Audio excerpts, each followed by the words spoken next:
How do I keep plants alive when I have a very active snake living in an enclosure?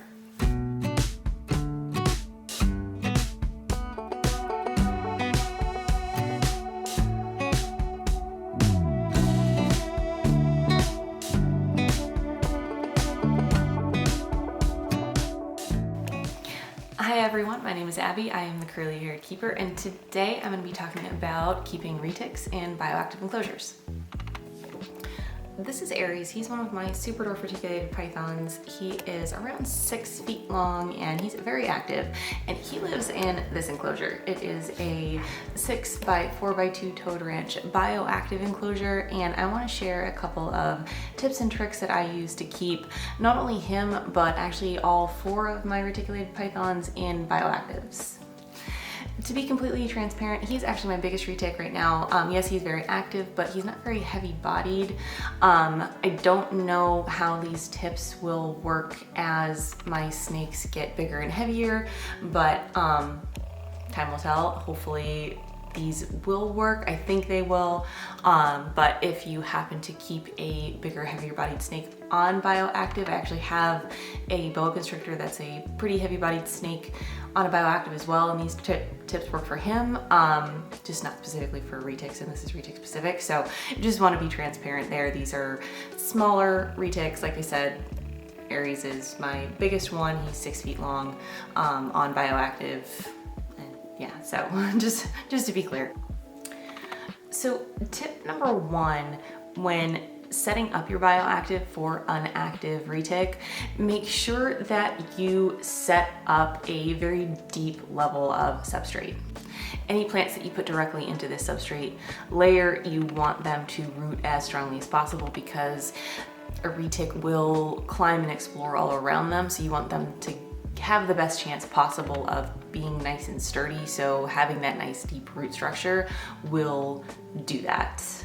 The other nice thing about this deeper substrate layer is it allows for a nice colony of isopods and springtails to develop, which is also important because retics like to go to the bathroom a lot. Again, they have a higher metabolism for a snake, so they pee and poop on the regular. So this just allows the cleanup crew to develop really nicely and just keeps the enclosure nice and fresh and aerated and keeps cleanup at a minimum. Speaking of cleanup crews, the kind of isopods that I prefer, that I think work really well for reticulated python enclosures, are, I use dairy cows and Oreo crumbles. So they're ferocious little detriates. They eat a ton and they're very prolific, which means they produce a lot of babies. Tip number 2 is add different layers for them to climb on that aren't plants. So there's ways to build bioactives where, yes, everything in the bioactive is living. Plants, substrate, all of that stuff. That's actually not the way that I do it. I actually haven't taken the time to build out a bioactive that is all trees and plants and all of that stuff. So Aries is a good example here. I actually had Toad Ranch build some custom shelving units for him. You can see that build out on a video, I'll link it here, but he actually has kind of a switchback climbing shelf unit in his house, and that's actually worked really, really nicely for him because it gives him an additional source of enrichment other than the plants for him to explore and climb on and bask on, and it actually has prevented him from or not prevented him, but just given him something else to explore and just, I don't know, I guess distract him from destroying the plants. Which brings me to tip number 3, the plants themselves. So I have a couple of different kind of plants planted in the actual substrate layer on the ground floor. I have some ficus plants down there. Any plants that have a really nice thick branch structure is really, really nice because they'll be able to withstand the snake kind of crawling and exploring around it. Once it gets tall enough and the snake is actually able to crawl on it, it will be strong enough to hold that weight. The other way to go is actually the complete opposite, I found. So something really light and feathery, like the other, I think this is a parlor palm here.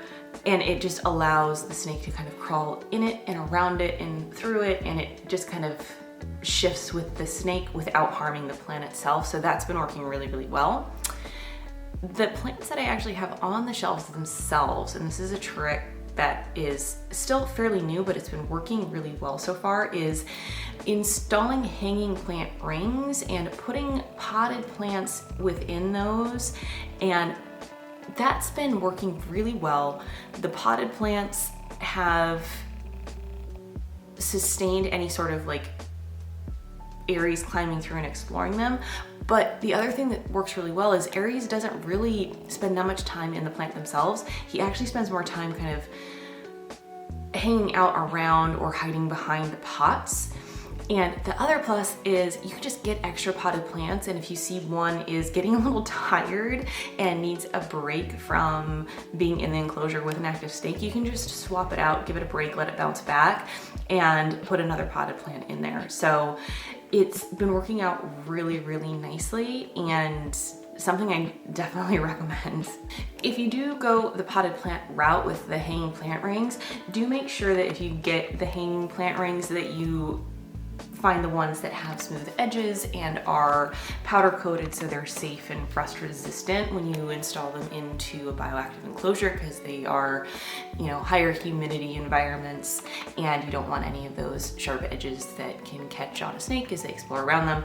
You also want to make sure that the pots fit snugly around the rings themselves so the snake can't get themselves stuck in any fashion. Snakes are very curious, active critters, so just making sure that the snake is safe in any way that you set these kind of hanging plants up.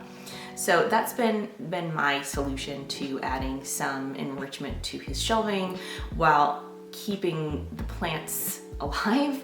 And also the other nice thing about the hanging solution, the hanging pot rings, is it actually keeps the plants secure on the shelf, so he can't knock the plants off of the shelf onto the ground. The last thing, tip number 4 that I will say, is it doesn't all have to be bioactive. Like I said with the shelf, like I have a nice big long stick. I actually just found this on a walk with my dog one time and brought it home. I did all of the sanitization and made sure it was all parasite and bug free before installing it into his house. But putting things like that, cork bark, you can even put things like, all of my other smaller retics have smaller enclosures, but I do have naturalistic decor in their enclosures that they like to climb in. They have fake hides and fake like branches, and they really enjoy climbing and basking on those, and I think that really does help the plants get established. And yes, they do crawl through the plants, but I don't know, I think in some fashion it does help the plants kind of get a little bit of a break, because the plants aren't getting all of the brunt of that retic curiosity, if that makes sense.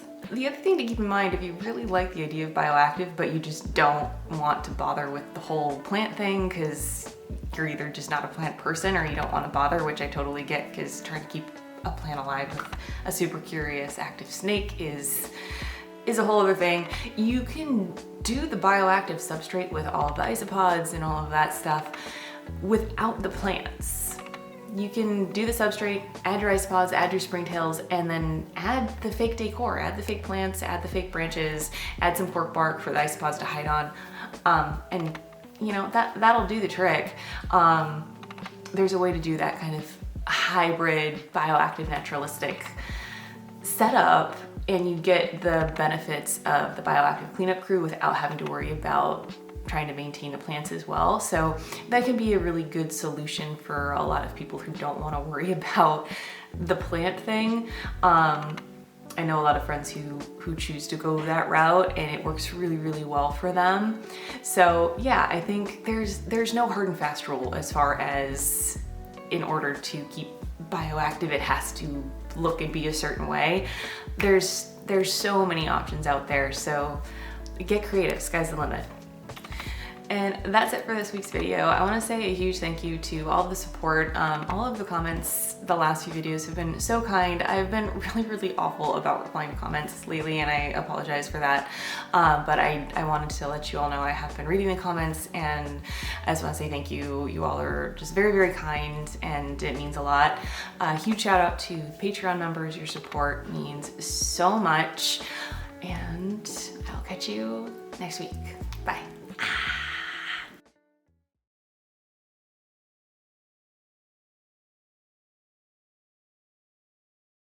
Buddy, what are you doing over there? Are you patrolling everybody else? Can you come back? What are you doing, dude?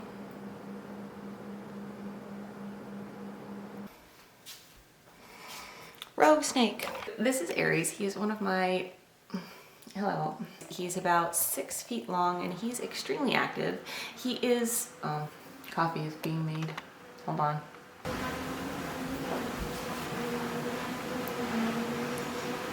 Lots of coffee is being made.